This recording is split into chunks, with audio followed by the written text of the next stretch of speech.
All right, everybody. Welcome to episode 225 of Psykos Platters. Always sponsored by coffee each and every time. Guaranteed. So, what's the mighty Psycho going to do today? How about... it's an album review. Yes, that's right. It's an album review of the brand spanking new. See, even Jimmy's on here approving.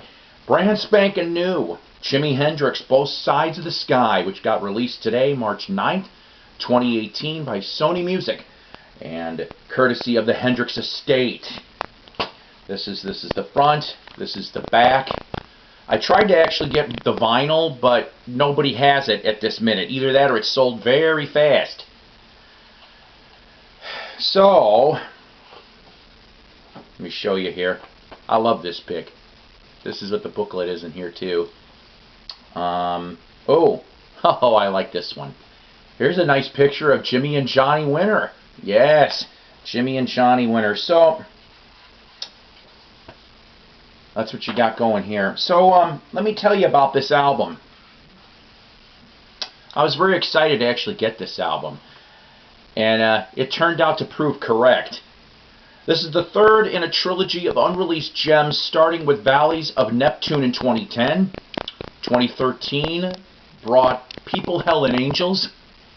Oh, by the way, the sources for today, no, not Wiki, RollingStone.com and Jimi Hendrix's official website. That's right, and the booklet in here too. So, the Hendrix estate declares that this is the final volume here. This CD comprises of material from 1968 to 1970. From Sweet Angel, which was late January 68 with just Jimmy and Mitch Mitchell, to Power of Soul in February 70 with Jimmy, Billy Cox, and Buddy Miles. Band of gypsies, pretty much. 10 out of 13 tracks were never before released. Special guests on this particular release, Johnny Winter, Stephen Stills, and Lonnie Youngblood are all featured here. For Johnny Winter, it's the track Things I Used to Do from May 1969, along with The Ride is Billy Cox and Dallas Taylor. He was the drummer for Crosby, Stills, Nash & Young. Yes. Let's see here. Stephen Stills, like I said, is on 2 tracks here this time around. $20 Fine, which he sings on along with Jimmy playing guitar, Mitch, and future player for Jeff Beck and Alice Cooper, Dwayne Hitchings, on piano. And that one was fine, I'll tell you. But I got it. Woodstock, yes, the second track that he's on is Woodstock. Yeah, that Woodstock. With Steve singing, Jimmy on bass, and Buddy Miles on drums. Both of those tunes were recorded, according to the booklet, September 30th, 1969. Lonnie Youngblood appears on the March 69 session, Georgia Blues on vocals and sax, and Jimmy's on guitar, with a bunch of unknown musicians on that one. So, like I said, I wrote this down. I'm like, truth? I really enjoyed this album, honestly. From the blues tinges of Manish Boy, Lover Man with the quick nod to the Batman theme. That, as soon as I heard that, I chuckled. I really did. I heard he was a big fan of that show, too. But I also heard that if things kind of got a little bit boring in the studio sometimes, he'd whip out little bits of TV themes like Batman, Green Hornet, things like that. That cracked me up to no end. Stepping Stone was very cool. And I always liked Hear My Train Comin'. Power of Soul, like I brought up before here, this is the unavailable extended version. Originally in '74, it was on Crash Landing. I think I actually got that on vinyl somewhere here. And then later on for South Saturn Delta, there's a slightly longer version of that. Well, this one here, Power of Soul, I like Power of Soul. I thought that was a damn cool track. But this is the longest version, is on this one here. The guest appearances are cool. Like I said, I love the Woodstock. It's a little faster and upbeat with organ all over it. So it's not like you're used to with Crosby, Stills, and Nash doing Woodstock. It's a completely different version on this. And Lonnie Youngblood sounds a little like Bob Seger almost on Georgia Blues. I thought that was kind of funny. Eddie Kramer honestly did a great job cleaning up these tapes for this album. So like I said, I give 2 thumbs up on this one, truthfully. It also kind of makes me wonder about something else. Like, this is opinionated piece here now, okay? You know, we're talking, it's March 2018. Hendrix dies in September of 70. He lived in the studio basically from 67 to 70. He lived there. That's why we've had 48 years of on and off unreleased stuff. So my question to you is this. Do you think, as far as for the estate, and even before Jimi Hendrix and other people got involved, and it was the record companies digging through, do you think that because all of this stuff has come out, has it diluted Hendrix's legacy? I think it depends on the release, honestly. Jimi, I can't speak for Jimi, obviously, right? Who could? But I bet you he'd be turning in his grave on some of the things that have been out there, especially some of those dodgy 70s releases, okay?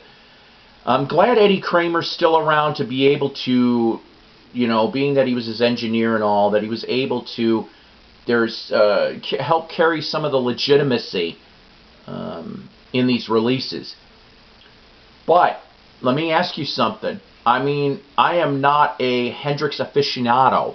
I do have a bunch of the albums, but I don't know all the minutiae.